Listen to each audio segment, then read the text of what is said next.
No. I didn't play the Assassin's Creed. All right, now everybody, let's talk about ship combat and archipelagos. We're not talking about Assassin's Creed.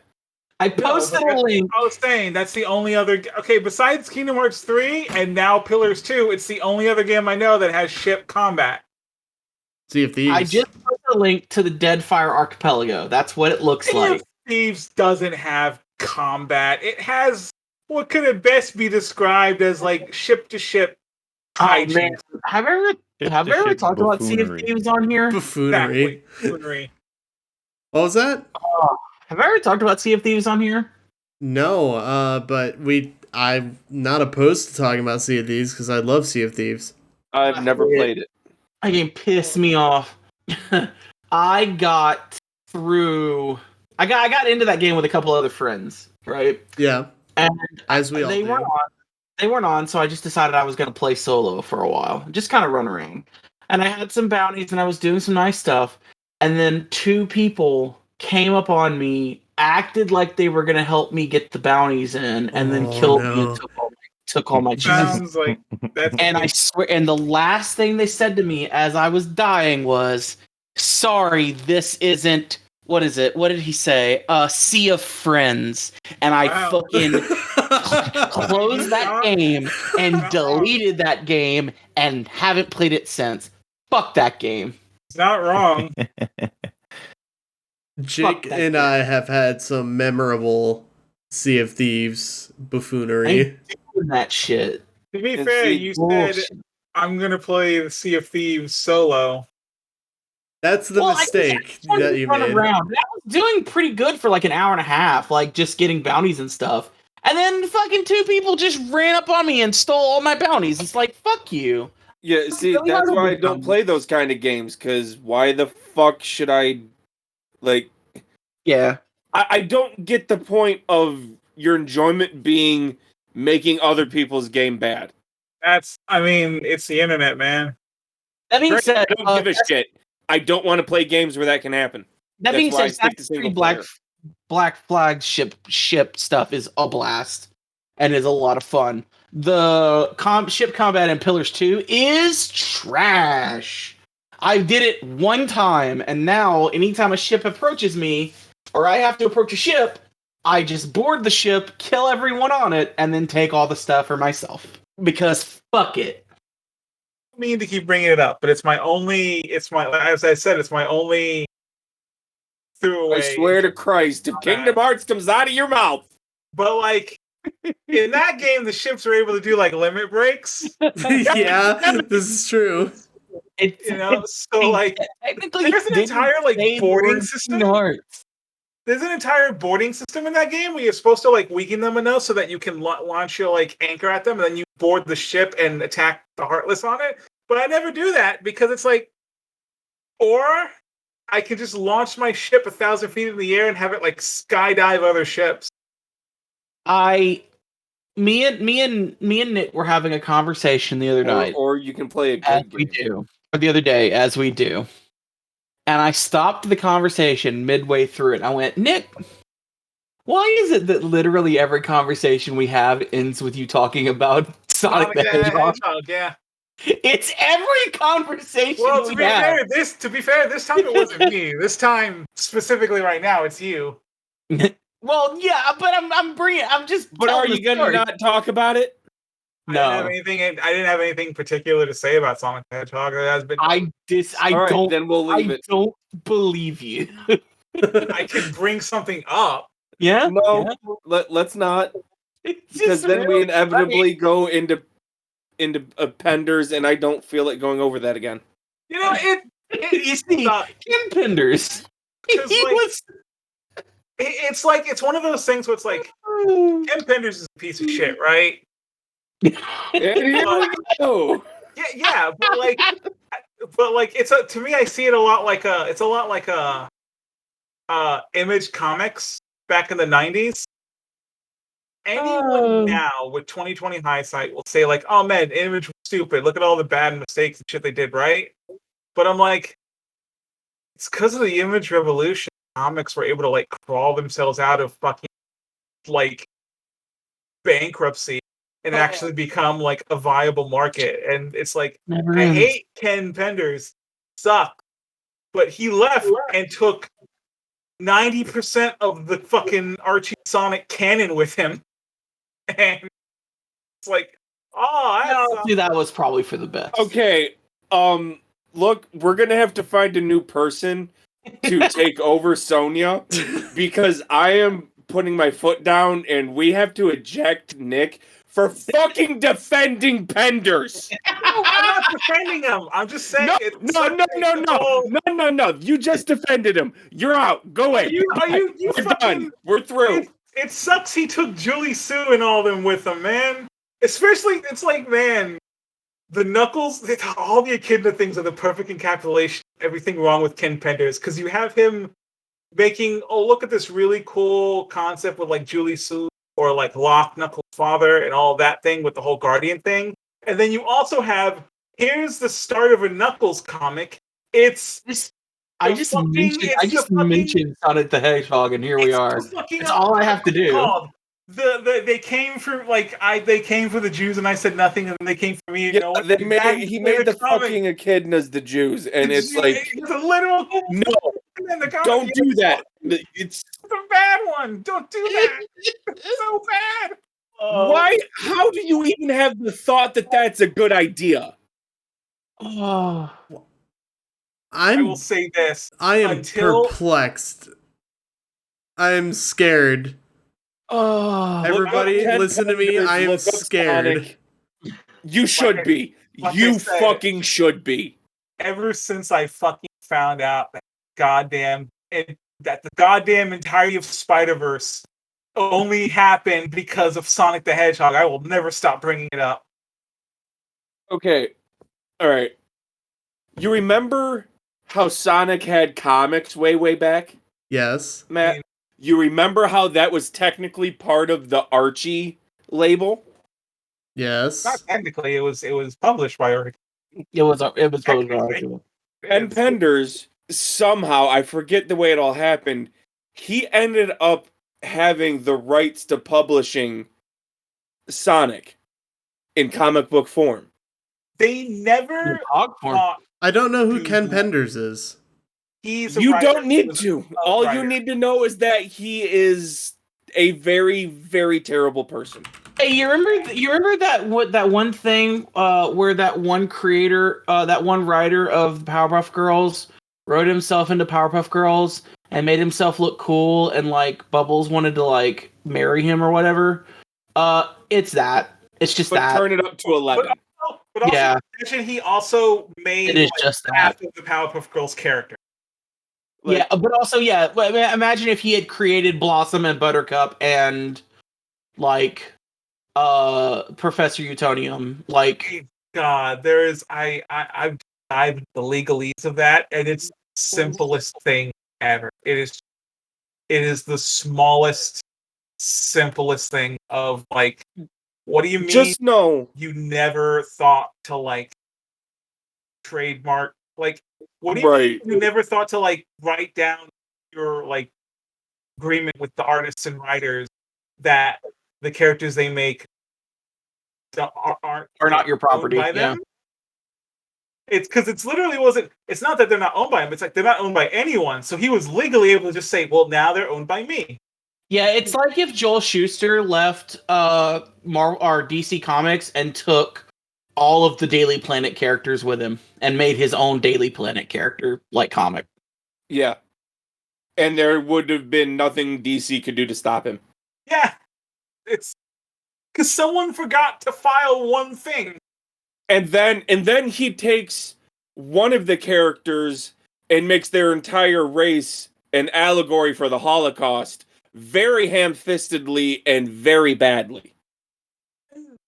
And he won't shut up until the day he dies about bad, just constantly making Twitter tweets about like terrible, terrible things about characters.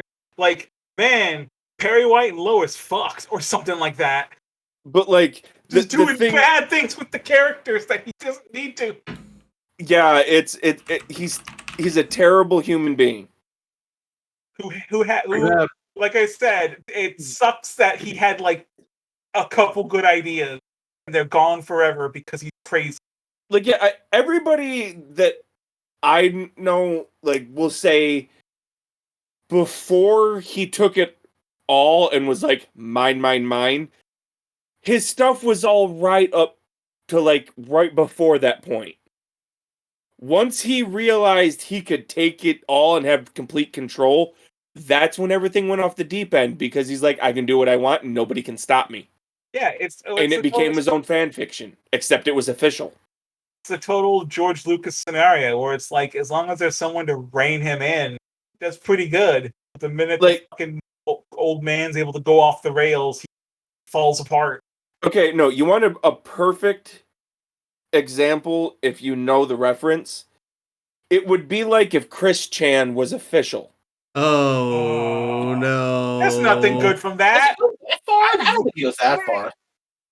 There's nothing. There was some shit with Penders and underage characters and a lot of other shit. All right, let's move on.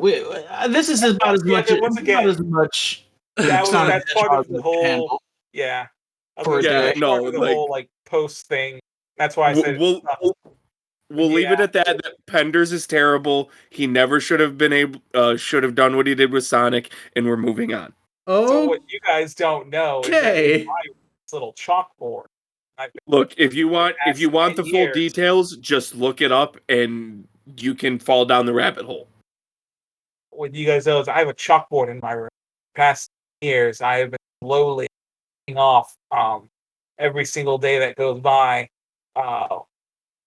where I make reference both to Hearts Sonic the Hedgehog, and once I hit 1,000 tally marks, I get a free Coca-Cola. 20 ounce bottle. I thought it was gonna be like once. You get your own official Sonic character. Yeah, you thought it'd be something. You thought it'd be something important. It's like, no, your OC.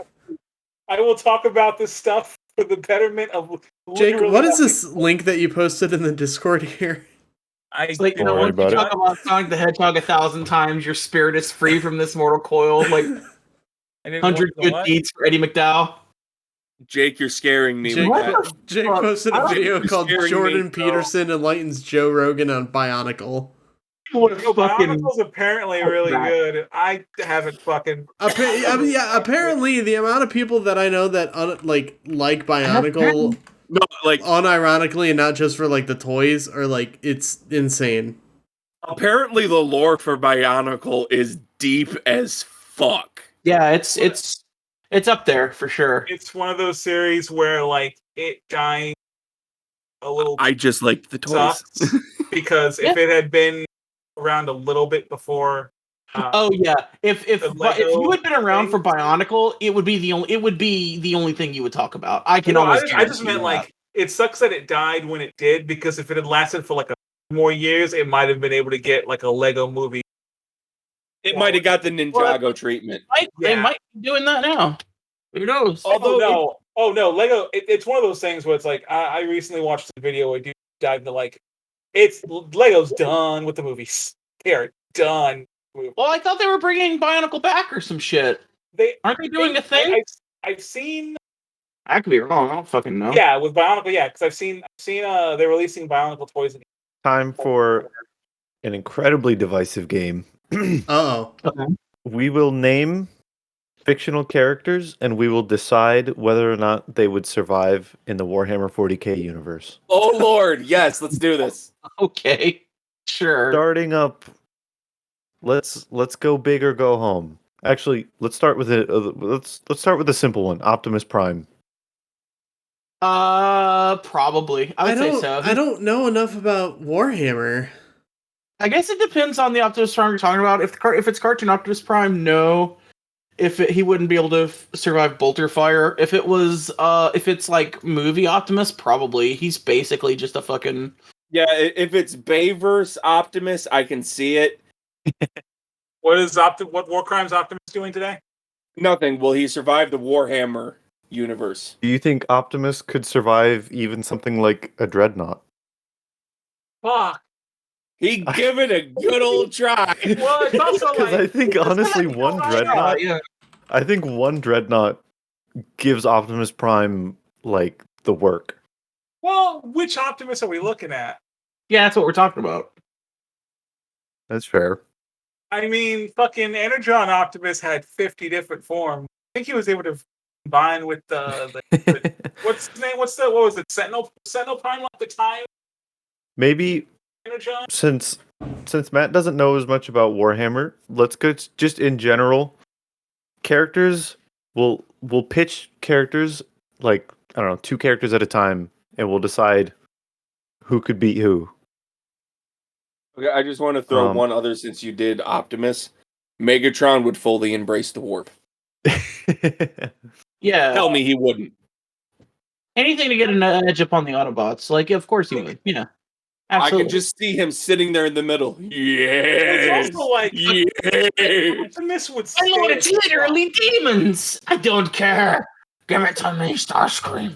like Optimus would stay a truck, but Megatron would absolutely scan a fucking like Hulk as soon as he fucking Yeah, that's what would Right? happen, right? Like Optimus would scan a fucking dreadnought and then become a dreadnought. Like, That's and then what I'm saying. No, yeah, Optimus like, would stay yeah, a truck 100%, because that's who 100%. Optimus be. But Megatron would absolutely you could immediately see a Hulk. Fuck, that Yeah, would mean Starscream would end up being some kind of orc vehicle. Yeah, Oh, probably. yeah. I was gonna ask if there are jets in Warhammer, but I don't think there are. Man, fuck. Now I just want that. Now I In just the want Warhammer that. universe, since they're kind of robots, I could see them teaming up with some crew. I just want that.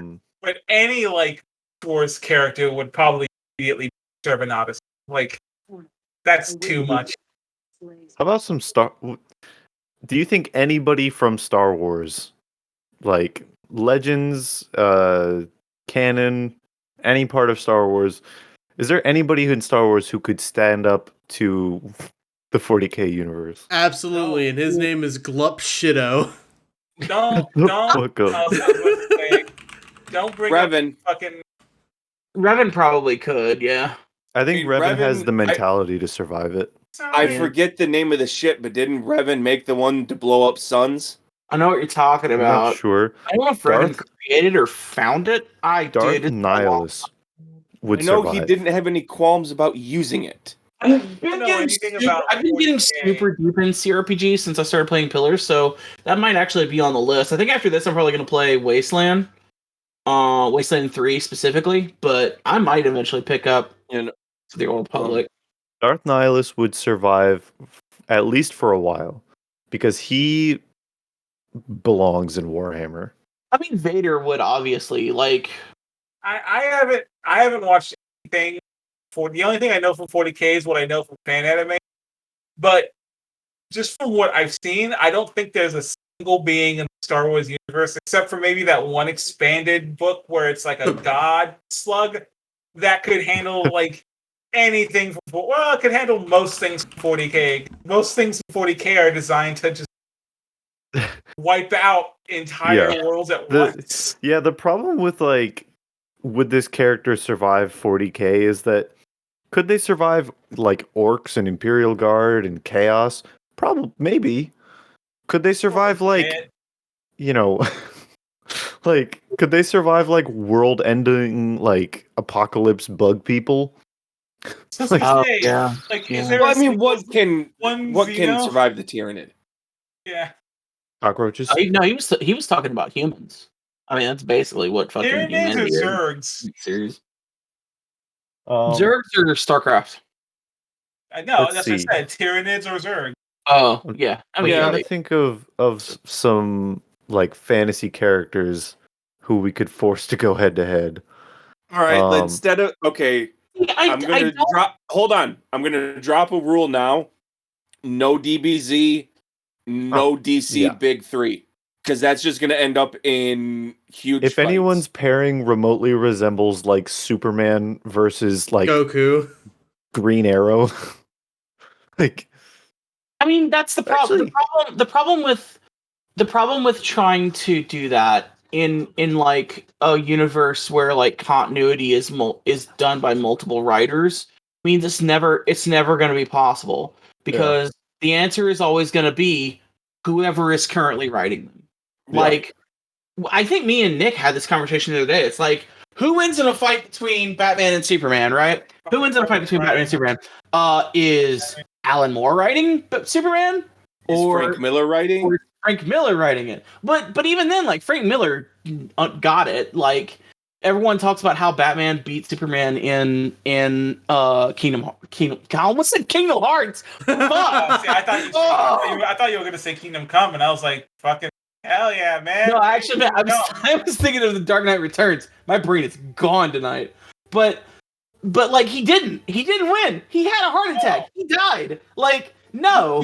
He managed to survive for 5 minutes and then had a heart attack and died. Speaking of Superman Red Son, almost based. Oh, it's great. Superman Red Son's great. It's almost based. However, Lex Luthor being Lex Luthor saving the day in the end, basically through capitalism. Kind of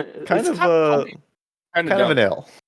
Yeah. I can't remember the comic. I can only be. That comic is great. The awesome ass Superman outfit. The coolest Superman has ever looked, and I will say it. You have not. Yeah, he has gloves. I'll give him that. He has gloves. Yeah, the gloves and the collar, great look. Yeah. Me and again, another conversation me and Nick have constantly is how much I hate Superman's costume. Like, I love the red and blue. I love the shield. I love the cape. He needs gloves, or he needs something there. The one good thing the best costume he's had recently was the Super Pets one, where he has these gold bands around his arm, around his hand. New 52. It's so good. The idea about having eventually they at first they had like the blue parts of the like kind of like a little triangle on the hand, and then eventually they replaced it with like a band, a golden. I actually didn't know that. I think my favorite, that might be my favorite Superman costume, because they also give him the black shield, and I really like the black shield, the one from like the old cartoon when it was rotoscoped. Like, I dig the shit out of that. I got what you're talking about. Yeah, the black with the red and gold. It just looks really Superman good. adaptation. Yeah, I'm not a big Supes fan, but I was never a big Superman fan either, but he's got some. I mean, there's a lot of legendary Superman. Yeah. I'm going to go a little non-traditional here, and I'm going to go with the animated series. I mean, animated series Superman is I wouldn't say that's non-traditional. That's just true. It's just accurate. Yeah. Well, most people when you say adaptation, they're going to think the movies. Yeah. Animation will always kind of just be. I'm going to be honest. Animation is always going to be a better medium for like sci-fi and fantasy. Except in the rare cases of like. I have not seen it. Like, I love like anime stuff, but to me, the quintessential Superman will. And you're cutting out again. You're cutting out again. I'm moving away from the microphone. That's why. Any quintessential Superman will be one drawn by like Alex Ross. Yeah. And that is impossible to get in any form other than comics. Which is funny because like Alex Ross makes things look super realistic, but there's just I was making sure I was thinking of the right guy, and Superman Forever, Alex Ross's art is on such a different level. In terms of like portrayal, I mean, obviously there's also Superman. Like, that's just yes, please. More of that, please. Thank you. Superman, I think me and Jace talked about this the other day. Superman Up in the Sky, amazing comic book. I watched a video about it and then went and read it. It's really, really, really good. It's done by Tom King. I am not well versed in either DC or just like comic books, generally speaking. That's fair. You're not. No. Generally speaking, you're not well versed in pop culture. Damn. Yeah. No, he's got. Like, I'm not meaning that as a dig. Like, by your own admission, you're not. Like, so. I wouldn't say pop culture generally. But like, there's a lot of I'm pop not. culture things we brought up. Yeah, there is a lot, but I mean, like, just generally speaking, I know quite a bit. Yeah. I just don't know like fucking comic books and stuff and shit like that, or like old quote unquote classic movies, or even like movies through the 80s and 90s that we brought up before. I was gonna say, like what, Jace? Okay, I was literally about to say I could sit here and maybe see if I could rattle off a list of movies that I feel you should probably have at least Only just recently watched The Lord of the Rings all the way through a couple of months ago, so like I get it. Yeah, like Lord of the Rings. Hold up. Watch that all the way through.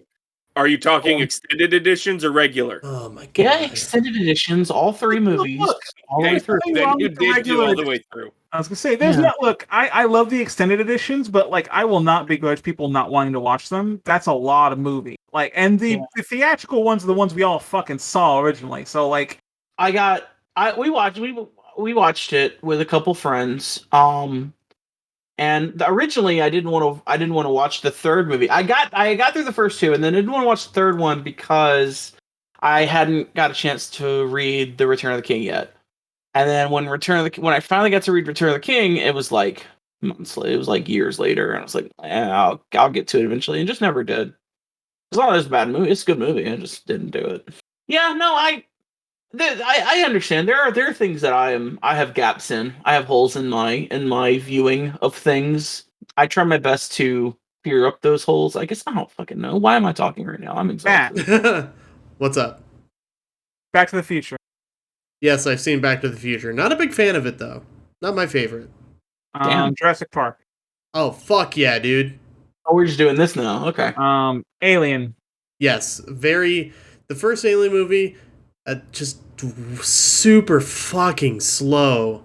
Another one that Nick showed me recently was the first Alien movie. I'd seen Aliens and I'd seen Alien 3 and Alien 4, whichever one the one Josh Whedon did. Alien 4, yep. But I'd never seen the original Alien, and then we finally sat down and watched it. It was good. I vastly prefer Aliens just because Alien is fucking slow. I'll give you that. Yeah, Predator. Yes, I tell I've seen people Predator. it is Alien 1 is Citizen Kane. It is important because I get it. I get what you mean. It did a lot of those things first. Hang on. And am I experiencing a Mandela effect right now? Why? Because I'm looking at the runtime for Alien and it says 116 minutes. I'm like, no, that's like an almost 3-hour movie. Are you fucking kidding me?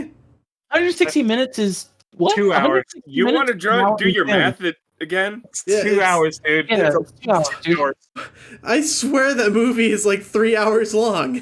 What the fuck? It feels 3 hours long because there are like. I'll give you that Aliens 1 is very slow. It is slow, yeah. I will give you that.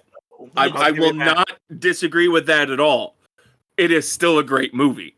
I'll say, I say that, like I said, it's Citizen Kane. Like, up until then, you had plenty of movies, but nothing in the sci-fi or horror or sort of kitsch pop genre. Nothing that had the decency to sit there and go, we're just going to have a long, slow shot to see how this world fucking works. And you want to know why it works? Long shots.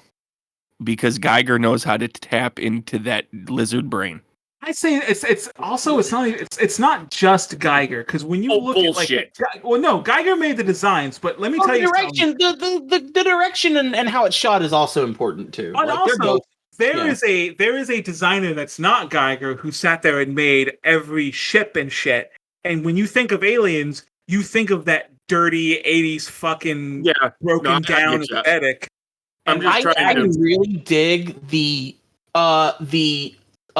there's a really good modern explanation for why all that stuff looks the way it does now. It's because the stuff that runs on like tape and stuff just works better in space. And I think that's really cool. I remember hearing that, and it's like that's such a good reason. It's something that could. Let's keep going down the list. RoboCop. Yes, I've seen RoboCop. you ever seen Tremors? Actually, yes, the first one. Oh yeah, that's where I have seen Tremors. Okay. Hell That's yeah. Last Action Hero. Last Action Hero, not seen that. That's the one you go seen to? Tremors 2. Last Action Hero. I love cheesy shit. Leave me alone. I mean, I would have gone with like Kindergarten Cop first, or Yes, like, I have seen Kindergarten Cop. It's a very good movie. I've also seen Junior. Yes, I've seen the. I'm just gonna say what we all want to say, which is that the locations from RoboCop, the locations for Kindergarten Cop were used in the first Silent Hill for the school. Yes, because if you look at the layout and you look at a bunch of the like stuff in it, they obviously used it as a reference point. Because Japan back, I'd say before 2005, just didn't give a fuck and would be like, yeah, we all. No, never mind. Fuck. I was literally. You guys got me conscious of it now. I was literally about to say something about Sonic, and damn it. Okay, I won't mention Sonic, but video game developers would be like, we went to fucking San Francisco, so we just made the entire first level of this game the fucking street we went down. Right. Because I know what you're talking about. Yeah. Mm-hmm. Sorry, I didn't mean to make you aware of it, but it's just really funny to me that it always happens. Jake, somebody throw out another 80s or 90s movie. Hang on. I heard Jake say earlier. I thought he was going to continue with something. It's been so long, I don't even remember what I was going to say. No. Magnificent Seven. No, I'm not sure what that is. I didn't hear what he said. He said Magnificent Seven. Oh, the Magnificent Seven. Yeah. That's a good movie. Okay, that's not 80s or 90s. No, but like we're saying kitsch pop culture, and I'm like that and maybe Good and Bad the Ugly are like okay, have you seen any Kurosawa? I have not. Okay. Kurosawa's good. You go watch his movies, they're really Tales from the Crypt presents Demon Knight. That's not a good one. That's just one we like. Dude, that's a great movie. I know I don't think it is. I think we just like it. What, do you just like Bordello of Blood better? No, fuck no. Bordello of Blood's terrible. I think I know. I think we just like it's a lot shittier. That movie. I think we just like Billy Zane, if I'm being honest. True. I do just like Billy Zane. The Phantom. Come on. No, Phantom, exactly. You know how many times I watched The Phantom when I was a kid? I look at it now and it's like, it's terrible. It's fucking garbage in that movie. Like the lore is they establish a really good lore in that movie. They establish like the main character whose name I can never remember. He's also really good in it. Jada Pinkett Smith is in that movie as the like final girl. It's a great movie. It's really good. It's just a shame that everything about the movie is like a solid C, like from like it's a really directing to like cinematography. I want to go back to pitting fictional characters against each other. Yeah, let's do this then. We're pitting fictional franchises against you. Yeah. That's what we're doing. No, I am not a fictional character. I'm immune. You want to do? You can't prove that to me. Up. We started with 40K. How about various characters against the Xenomorphs? I've got one. See, that's what I was thinking. All right. What you got? A shard bearer versus a space marine. I don't know what a shard bearer is. I don't know what a shard bearer is in whatever context you're saying, because the one I know is from Final Fantasy, and I know that's not what you're talking about. Okay, so no, he's talking about the Stormlight Archive, and I will. Apparently, shard bearers are also a thing in Elden Ring. Yeah, it's an interesting one because I feel like blaster fire or bolter fire. My bad. I feel like bolter fire is capable of cracking shard plate, but if the shard bearer gets close, a shard blade, the Space Marine's armor means nothing. Now, not to be confused with shard binders, which are both characters in Bloodstained as well as a card in some game called the Eternal Card Game. I mean, right. Anyway, we could make an entire video about like. So, logically speaking, what could handle a Mountain Dew-sized can of lead being shot through them? That also explodes. Yeah, it's a rocket. It's literally a rocket bullet. It's like, got jets. What can handle that? Let's start throwing shit at Xenomorphs. Well, I could see. I did when we were talking about Tyranids and Zerg. I didn't bring up Xenomorphs because Tyranids just kind of stomp Xenomorphs into the mud and give them swirlies, man. Well, that's Vin from because Mistborn everything in fucking eviscerates. 40K does that to everything else. Yeah. It's this nature of the setting. Definitely Space Marines. Hang on.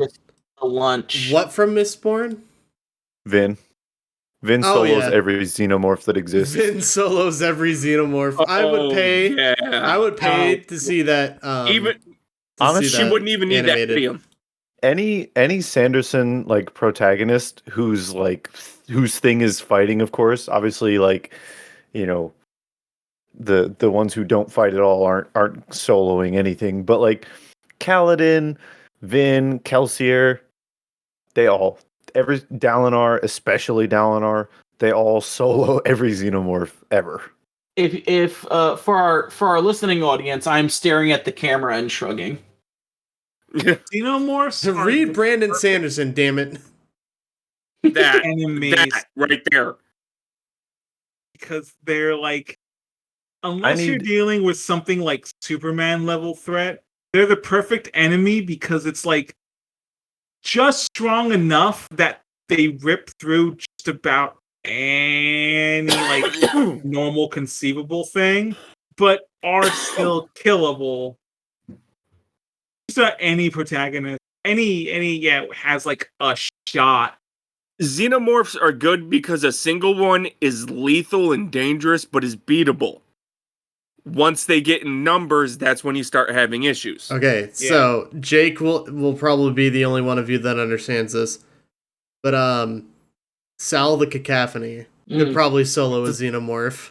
Okay, how about we stick a single to things xenomorph everybody knows? For sure. A horde, Sal would have a bad time because the gun has to be reloaded eventually. True. I need more people to read the Gentleman Bastard sequence because it is some of the best, like, newer fantasy that I've read. At least it's brilliant. Scott Lynch is a mastermind, and The Lies of Locke Lamora was his first published book, and it's a masterpiece. Go read The Lies of Locke Lamora. You need it in your life. All right. If we're gonna with that said, Locke solos nothing at all. If we're gonna start throwing out book series protagonists, Harry Dresden mops the fucking floor with the xenomorph. With one xenomorph. He mops the floor with a small horde. If we're being honest, Harry Dresden makes a heroic sacrifice to kill all the xenomorphs and then somehow survives. My favorite D&D character, Harry Dresden. Harry Dresden. Does Dresden get better after the first book? It's pretty good. I've heard it only gets better. Honestly, I'll put it this way. If you really want to, you can skip the first two and start with the third. Okay, yeah. In fact, Butcher himself will tell you to skip the first two because he'll admit he didn't know what he was doing or where he really wanted to go yet. Oh, and also to answer your question, Dritz would kill at least a xenomorph, and then the blood would get on him, and he'd probably like burn and get mad. That's probably all that would happen there. I think Dritz could take down 2 or 3. You see, Dritz has like, what's the what do the kids call it? Plot armor. Yeah. Dritz would struggle against. Okay, here's exactly how this battle would go. Dritz goes in and he's like restrained because he for some reason wants to like figure out what the xenomorphs are, and he doesn't know, and he's unsure of himself. But he cuts down the first few, and then it gets real tough, and it gets real dangerous, and Drizzt is almost about to be overwhelmed and die, but then he's suddenly inspired or enraged by something, and he goes God mode and solos every xenomorph. The first time they fight trolls, that happens It's because that's every Drizzt fight. Yeah, it really is. Constantine would make a heroic sacrifice. All of his comrades and friends would be killed, and he would survive. Yeah. Because that's just Constantine. You can't write a Constantine book, you can't write a Hellblazer book, unless everyone that Constantine knows and loves or cares about dies horrifically, but he survives somehow. He can't be happy. And the only change is whether or not he meant for it to happen. Yeah. Because you can write the book where he's a hero and sacrifices himself, but still fucks up and everyone else dies, or you can write the book where he sacrificed everyone because fuck it. Batman could incapacitate one Xenomorph. Superman would kill all the Xenomorphs. Hang on. I think you guys missed what Jake just said. He said Batman can incapacitate one Xenomorph, and I would like to point out the phenomenal Batman versus I think there's a couple of them, but the first one's the only good one, and it's Batman versus Aliens, and it's actually fucking great. The book starts with breaking the rule I put down at the beginning where we don't bring in the DC Big Three. No, but it actually works really well. Let me tell you why. Because the beginning of the book starts like a what's it called? When you start like, forgot what the term is, when you start like later on. Foreshadowing? No, it's where it starts like at the midway point and then brings you back. Oh, in media res. Media res, yeah, and Batman is in his cave with his mask off, and he's just sitting in his chair, and he's going, I thought I had seen everything. I thought I knew what madness and chaos and death were, but today I was reminded that I don't know anything about the universe. And then we go back and see him dealing with like 5 Xenomorphs total, and it's just the worst day he's ever had. Wild. And it's great. Yo, he fights a crocodile Xenomorph. He does, yeah. I would actually say, it's great. It's gigantic. Where Batman has to contend with one Xenomorph in Gotham. Just one. Doesn't need to be a bunch of them. Doesn't need to be like an invasion. Just like one in the sewers. That's the whole crux of the comic. It's just that one fight. I'd be down for that. Yeah, it's okay, but I can tell you exactly how that goes. Every fight he has with Killer Croc. Yeah, but I want to see somebody. Because Killer Croc's just a dude. Play with me in this space, Super strength. Play with me. It's like the first time he throws a batarang at it and it cuts it and just starts bleeding acid everywhere, and it's in the sewer, so it starts hitting like electrical transformers and shit, and Batman's like, okay, don't do that anymore. He throws down smoke pellets. His costume, so his costume's kind of torn, and he's like, he gets all up in like fisticuffs with it. And he's like, gotcha. When he throws down smoke pellets to run away, and the Xenomorph just doesn't stop pining and coming after him because he doesn't know that it doesn't need eyes or smell. You mean all the same kind of shit a bunch of other people in his rogues gallery have that he's dealt with before? Cool, though, because it's an alien, and you want to see the person draw an alien. This is what you said. Don't bring up the Big Three. Okay. It's one of those things. It's like the aliens are cool because they are practically insects. They are mindless. Right. And a lot of characters don't deal with that kind of problem. Batman definitely does not deal with like that kind of problem before, where it's like, this isn't a person. It's not some fucking dumb clown dude in like threatening to poison the water supply. It's literally like just a hive, and you don't get that a lot. I have a question. Stop. Now you just changed it up. Hang on. You said it was a single one before. Now you're saying it's a hive. Well, no, I mean, like it's a hive. I meant like it thinks like an insect. It thinks like a hive. It doesn't have this sense of self. It doesn't have preservation or like thing. I was trying not to say it's like a force of nature, but I guess I'm just going to say it's like a force of nature. Can I ask my question? No. Go ahead. Jake, the Gentleman Bastard series I could buy for $20 on Kindle right now. Should I buy all 3 books right now? Yes. All right, cool. I'm doing it. It is okay. Now back to it is some of the best it's some of the best modern fantasy you will ever read. And it's only three. And it's only 3 books, right? So far. Yeah, so far. There's a book coming out that I think it might just be like a side story. I don't know if it's actually like continuation of the mainline story, but currently there are only 3 books, and they are marvelous. The Lies of Locke Lamora is my favorite book to date. All right, I want to ask a question. I'll check that out. Hold on. When you say modern fantasy, do you mean like just like fantasy told modernly, or like modern fantasy? Like maybe there might be a car. No, just fantasy that has come out like recently, as opposed to like classics, like Tolkien and Wheel of Time bullshit, McCaffrey and Jordan and who wrote Conan, Robert E. Howard. Yeah, just in terms of like fantasy that's come out pretty recently. But see, The Lies of Locke Lamora came out in 2006. Like, I love Mistborn. I love Stormlight. I would kill. I would kill to preserve the legacy of The Lies of Locke Lamora. Jesus. It is that good. And like especially in book 2, the writer, he just casually drops some of the most mind-boggling, fascinating like world lore, and then just moseys on, and you're like, wait, what? There's a what in the mist? What? You love to see it. I started The Winds of Winter at some point, like a couple of years ago, and I got maybe halfway through it, and then just had to stop. But I really enjoy that. That's pretty good. Oh dang! I gotta charge my Kindle. I'm halfway through. You started what?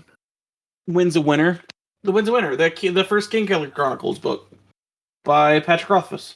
Oh, You mean The Name of the Wind? Wait, yeah. What am I thinking of? I think Winds of Winter is. I think the that's Winds of Winter. Song of That's Ice not and even Fire. Yeah, that's the new. That's the one. Martin's writing. Anyway, I want to go back to name and saw the name and then said the wrong name. Like, what the fuck? Anyway, I got a rebuttal to Nick. Back with that. So you're talking the mindless and no self-preservation. So like any of Ivy's plant minions. Look, it's fun because it's the alien, and you want to see Batman punch the alien. This is what I said. The rule at the beginning: don't bring up the big 3 because they've literally dealt with it all and would know how to deal with a xenomorph. We want to bring up ones that wouldn't know how. It's one of those. Okay, ones that wouldn't know how. Let's put up against the xenomorph Shazam. Yeah, I mean, he just like Shazam would take care of it the same way Superman would. No, because Shazam's a dumb kid. You think he has to fucking know without to know? Like, I ripped it apart and it's made of acid. But except he'd only know that if he notices the acid. Yeah, but he has the wisdom of Solomon. He has the wisdom of Solomon. No, so I love Young Justice. Young Justice said just because someone's blind doesn't mean they're smart. Hold on, Nick. Are you talking just got his powers, or he's been Shazam for a while? Because if he's just got his powers, I'll agree with you. If he's been Shazam for a while, no. Billy's got smarts at that point. Okay, I have one. I got the ultimate who would win, okay? Who would win in a fight? An injured Xenomorph or Rincewind? The luggage. The luggage. The luggage eats the fucking the Xenomorph. Xenomorph. That's it. Okay, no, here's a serious one. What is Aragorn versus a Xenomorph? Who is Rincewind? Rincewind is the main character of the first Terry Pratchett book. It's called The Color of Magic. Yeah. Hey Matt. A terrible fucking wizard. Terrible. Yeah. No spells will stay in his head. Thanks for taking the bullet for that one because I didn't know who it was either, but I didn't want to say anything. He has the words "wizard" spelled on his wizard hat, but it's spelled Wizzard. It's Wizard. Maybe it's because like I have more of the artist brain, a little bit of the writing brain, but not as much writing. I'm more with that when I hear it. I don't particularly like who would win in a fight. I like how would the fight go. Yeah, you know. So it's like who would win in it? To me, it's like no. When I thought that's like this would be really fun. Spider-Man versus Xenomorph. Oh, there you go. There's a good one. Because Peter is smart, but he's really stupid at other things, and just like but his spider sense there. That's the thing. Smart of brain, dumb of ass.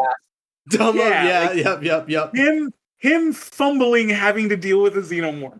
No, so yeah, that one I'll give you. Now that's an interesting fight.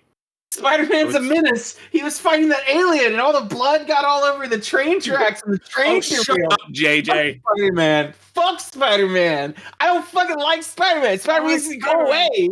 Meanwhile, as he's ranting in the bugle, the Xenomorph is slowly like crawling it behind him. Fuck! The alien's still alive! Where's Spider-Man? Someone get fucking Spider-Man on this! Fuck Spider-Man! Save me! Spider-Man, I lost my balloon! That's because the Xenomorph took it, Billy. Everybody gets one, Billy.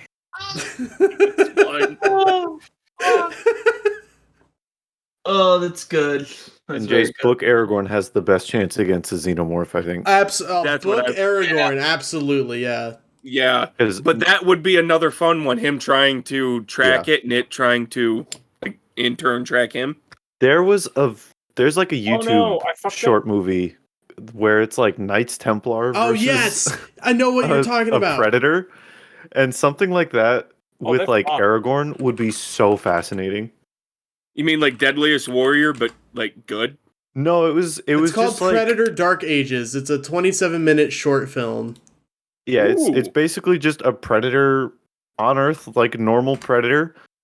Same premise as pretty much any Predator film, but just set way back. Yeah, against the Knights Templar, like, Crusader Knights, and every single book, every single Predator comic inevitably has a thing where they do a story about the Predator fighting with people in not current time. And for some reason, none of the movies ever think to do that because that would be fucking. Oh well, the new Prey did. Still Prey is that. Prey is awesome. Still Prey did it, and I haven't seen Prey yet. It's on my radar though. No, I would watch a whole series of movies like that. No, with that fan film, did they have them use the thermal cannon? Yeah. Then I have an issue. Well, it's also actually no. Wait, I can't actually remember. He might have. He might have. Because it's been a while since I've actually sat down and watched it. I got it. Who wins? Horde of Xenomorphs? Horde of 28 Days Later Zombies? Fucking go. Oh shit. Oh god. All right. Okay. I need to become zombies and the fucking Xenomorphs get to 28 days later. Oh no! You've created a horrible fiction. I was going to say, can the Xenomorphs get infected? Oh no! Zombies win. CJ, say, can the Xenomorphs get infected? But we have seen them get pregnant with Predator, baby. So yeah. And then if you go into any of the computer games, there's several other hybrids. I just want to point out, if we're doing fan films and we're doing like versus like Predator and Alien, if anyone's never seen it, check out Batman Dead End. It is at least 14 years old now. It still fucking holds up. It's still great. Check that shit out. It's so cool. It's Batman versus aliens, and also the Predators show up. No, that's not Dead End. Dead End is that one fan film where it's just like Batman kind of doing some detective work about the Joker. I think there is another one that is Batman just fighting like he shows up. He catches the Joker, and then the Joker's killed by an alien, and then he fights aliens. Yeah. It's very good. I wasn't going to bring it up until someone mentioned fan films, but it's like over 14 years old now. You can just watch literally any clip you find of it on YouTube. The whole thing's on YouTube. It's always been on YouTube. It's fucking great. The guy that made it is great. He's done a couple things like that. He might be dead. I don't know. I can't find any information about it. And now Jake, go. In a similar vein to this, of like supernatural or like sci-fi creatures fighting real-world people in history, the Love, Death, and Robots short, where the like World War II era Red Army takes on like demons from hell.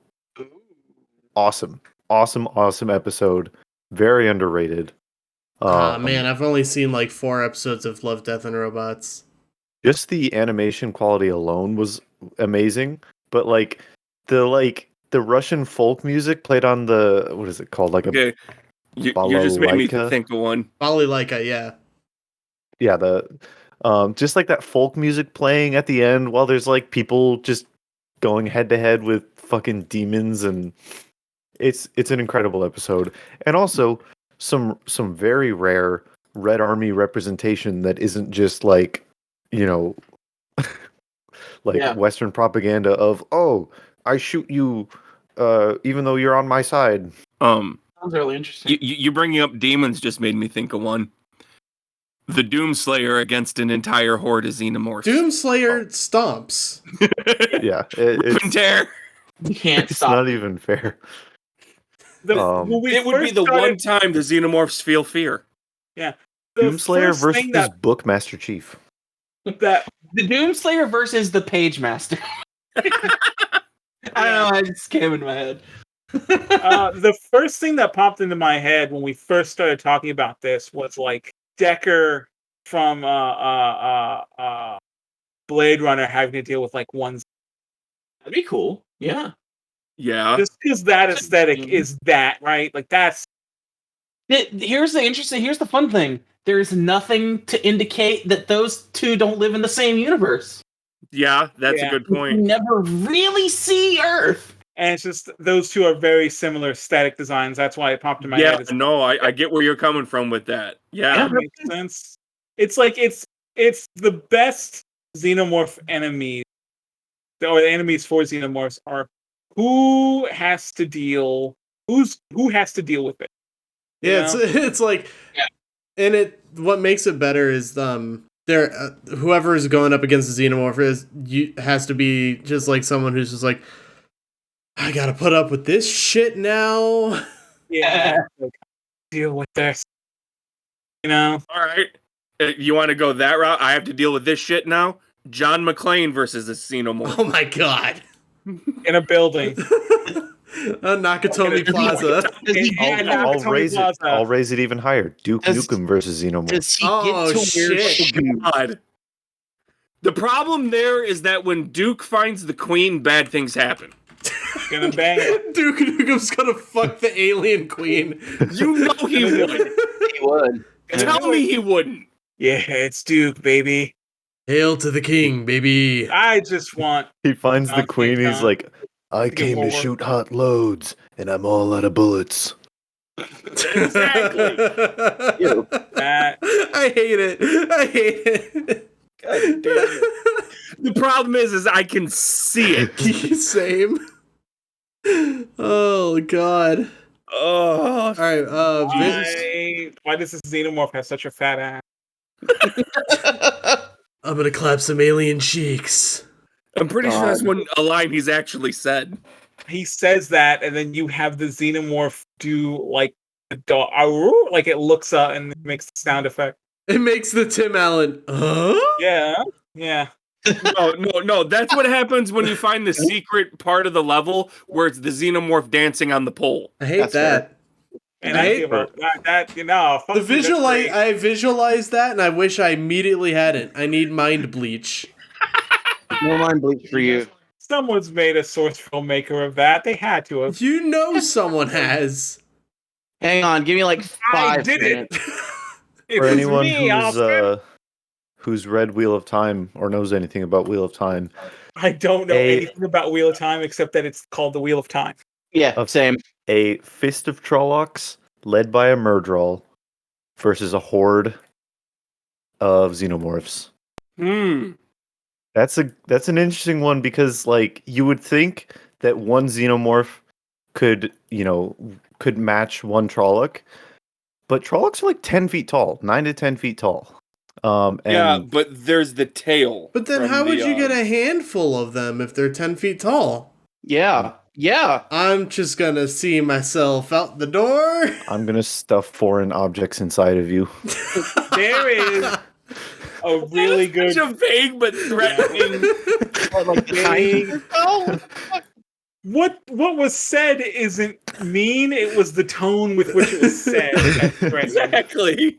I'm just saying, there's a good fanfic to be made about like I'd say pick any. I'd just say like original any Gundam series, but original Gundam probably good. Where like a couple of Xenomorphs get aboard one of their spaceships. Yeah. Oh, you mean one of the Gundam series that have like nothing to do with the actual Gundams?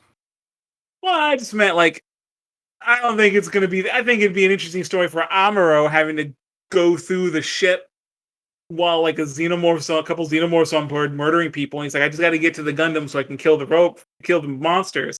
Meanwhile, I don't think the same could be said for like fucking G Gundam.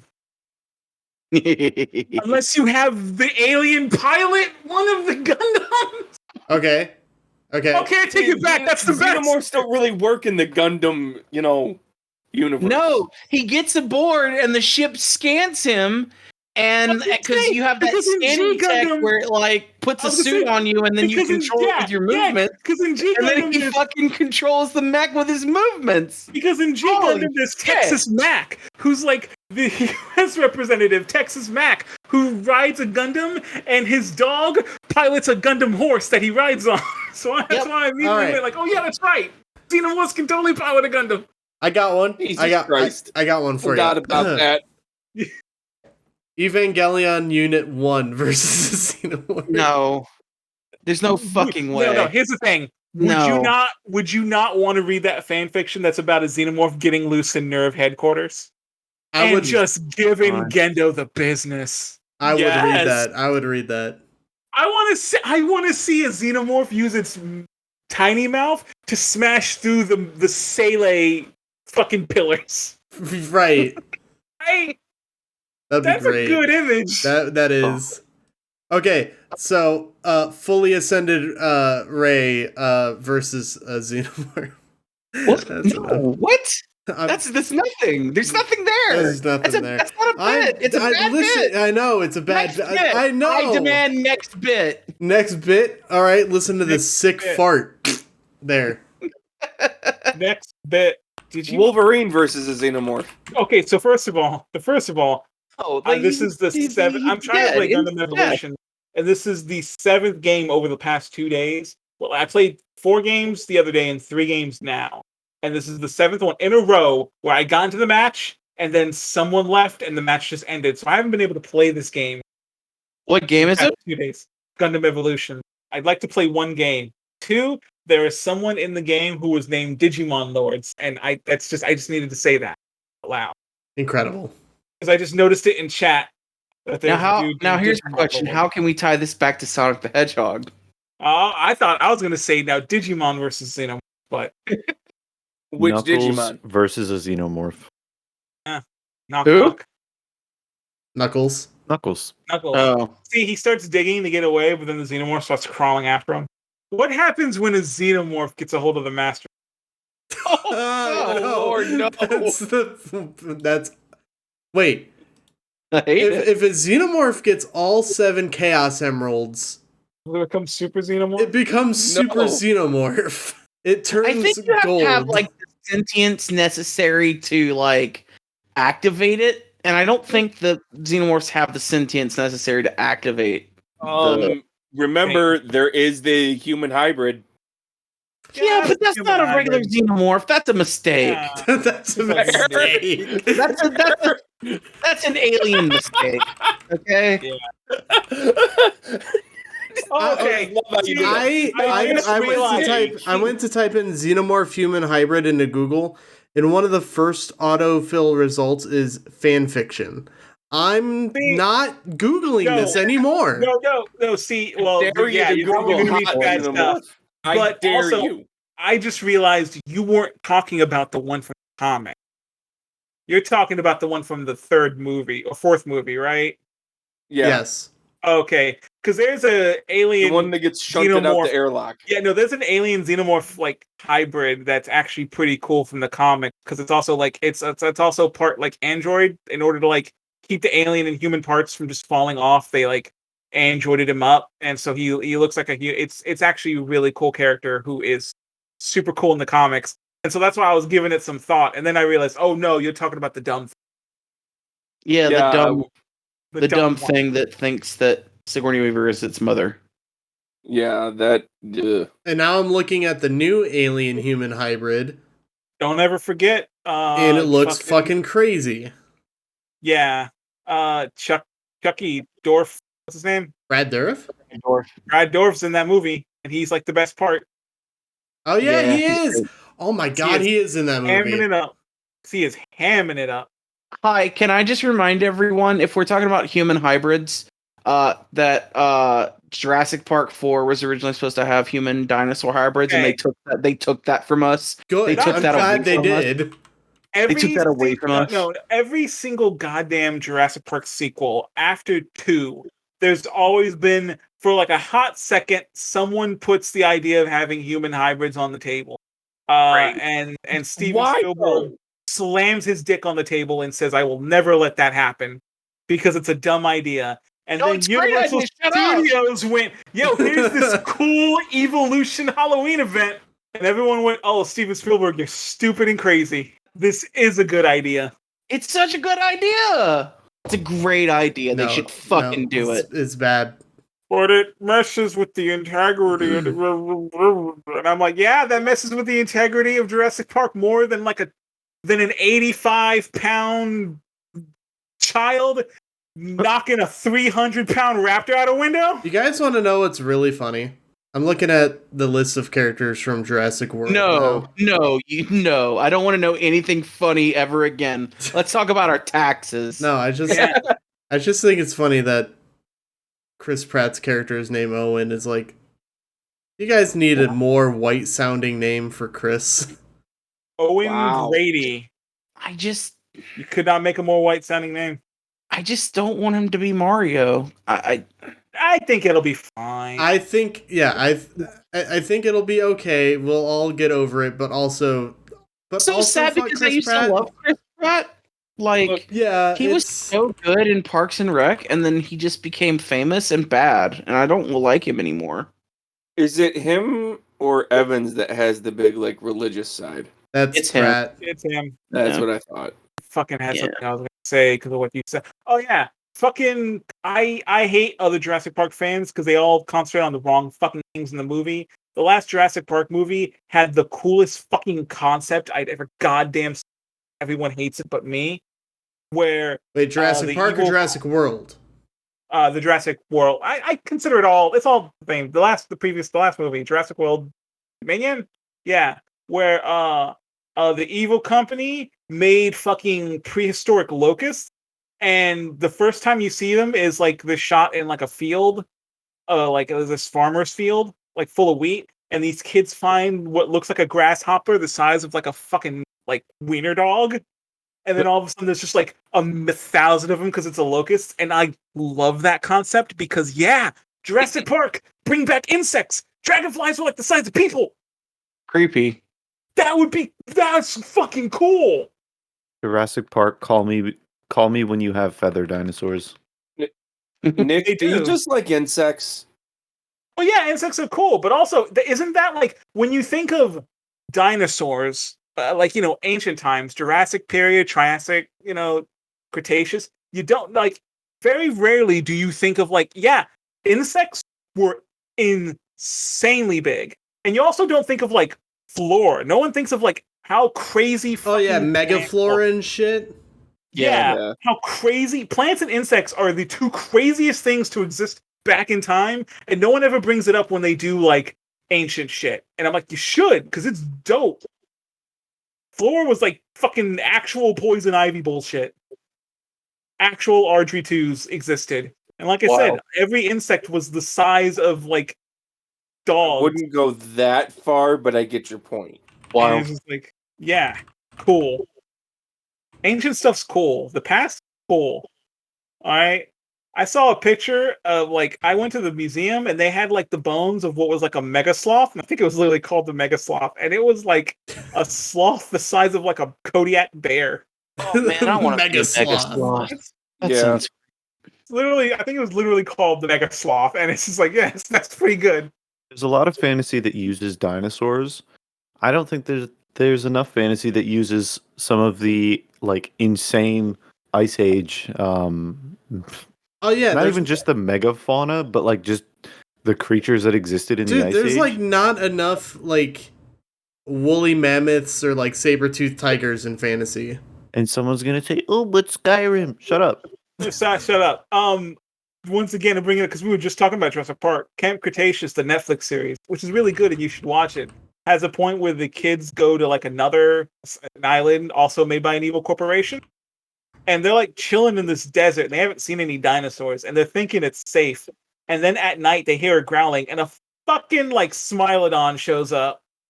Giant saber-tooth tiger, and all the kids freak out and have to run away, and it's so cool because That show is actually pretty good. Me and Nick watched it a couple seasons of it. It's not half bad. Yeah, it's pretty good. You're not expecting a good saber-tooth tiger to show up in Jurassic Park, but it does, and it's dope. Yeah, they're in general just like I want to see extinct species of all kinds, even more recent ones. Like, show me Tasmanian tigers. Oh yes. Give me a ranger with a Tasmanian tiger. That would be cool. I just googled some like Ice Age era ranger megafauna, and one of them is North American horses, and these skeleton models are fucking massive. Yeah. Every mammal, like I said, back in time, everything was way bigger and way scarier. Jake said ranger, and I'm pretty sure you meant like D&D ranger. With a pet, my brain immediately went Power Ranger. Yeah, hell yeah. Tasmanian Tiger Power Ranger, baby. Hell yeah. Fucking enough with the dinosaurs. I want a Ranger team based on ancient animals, but like not dinosaurs.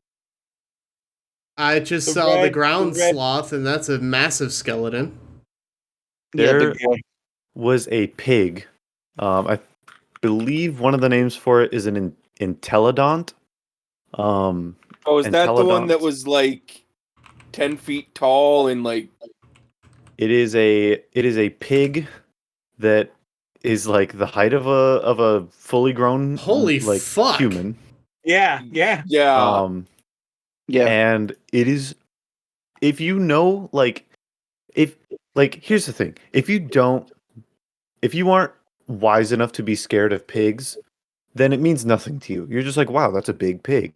But if you understand how dangerous wild pigs are, then you hear that. You hear 6 foot tall pig, and you think, oh my god. It's like a literal fucking bebop. Just think about this for a second. A regular wild pig will get in excess of a ton. Nickname, Hell Pigs. Yeah. Now picture that motherfucker, and you've seen the damage that they've shown when wild pigs go through someplace. Like people modern who aren't afraid of now imagine what that fucker could do. Hey, do you want me to instantly date this episode? I mean, we do that. I don't know a single episode we've made where we haven't instantly dated it. Cool. There's a Nintendo Direct tomorrow. Oh, that's happening tomorrow? Because I saw that. It was happening soon. I didn't know it was happening. 40 minutes, baby. 40 minutes where they tell you how this is it for the Switch. Yep. Breath of the Wild 2 will be the last thing. Here's the new shit. We'll see. I hope not. I like the Switch, and I would. It says it's specifically covering things from the first half of this year.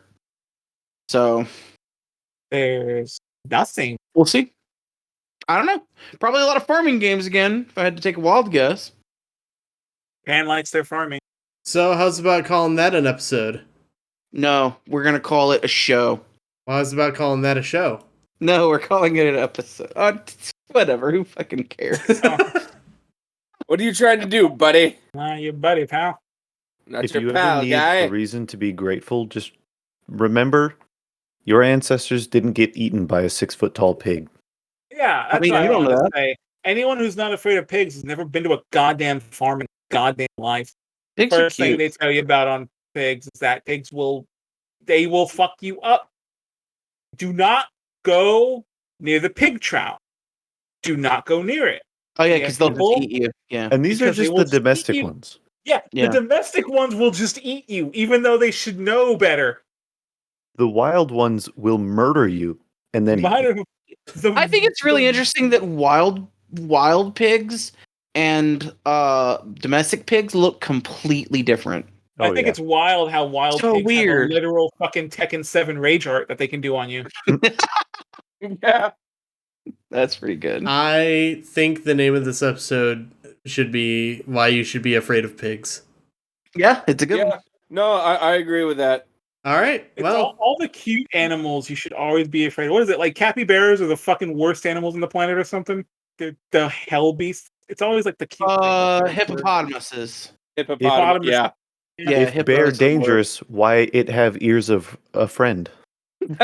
why friend shaped? If it is a brown bear and it's trying to kill you, you are dead.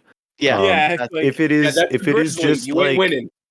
if it is just checking you out, trying to figure out what the fuck this skinless or this hairy, oh my god, I can't speak English. If it's just trying to figure out what is this hairless, skinny little bear wandering around in its neighborhood, then you might not die.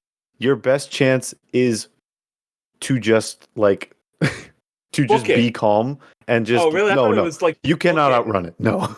Actually, with black bears, you want to get big and loud because they are more timid than anything. With brown bears, you could fight a black bear. With brown bears, you just want to be a non-threat. You want to basically be the last thing it worries about. And if you run into one of the hybrids, where just don't go in the forest. Hey, black bears. Hold on, guys. You realize that grizzlies and polar bears are now overlapping in habitat, right? Oh, great! Just make fucking. There's confirmed hybrids. Yeah. And if you are ever attacked by a black bear, you have to fight back because if you play dead, it will eat you anyway. They are scavengers. That's a bit weird to call when two different types of bears copulate, calling it a hybrid, right? It's called hybridization. I would say hybridization the word should be concealed when it's two separate, not species, but like genus. Is that it? Like bears are the same genus. You wouldn't call it a hybrid. Yes, you would because they are not the same species. They're both bears, but they're not the same species of Okay, this episode has gone on long enough. Have a wonderful night, everyone. We love you all. Thank you Don't guys go in the pig trough. Thank you guys for listening. If you want to get in touch with us, we're on Twitter at AmbiguousPod. You can also find us on Facebook. It's facebook.com/AmbiguousPod. Our YouTube link is youtube.com/@moralambiguity. And yeah, that's gonna be it. Don't you have a Twitter? I have it. I thought I remember you saying something about moral ambiguity having it. Or was it like a Facebook? Or am I fucking nuts? I literally just said all of it. I didn't hear the Twitter one, so that's why I was like, you're good. You're fine. Okay, yeah, I'm sorry. I heard Podbean and a couple of the others. I did not hear the Twitter one. We don't have Podbean anymore. That was when we started. Man, you didn't say. I could have sworn I heard Podbean just now. No. Did you say something with the word pod in it, and my brain just clicked bean? Ambiguous pod is that might have been it. That's the end of the Facebook link and the Twitter ad. Anyway, thanks for listening, everybody. Bye. Bye.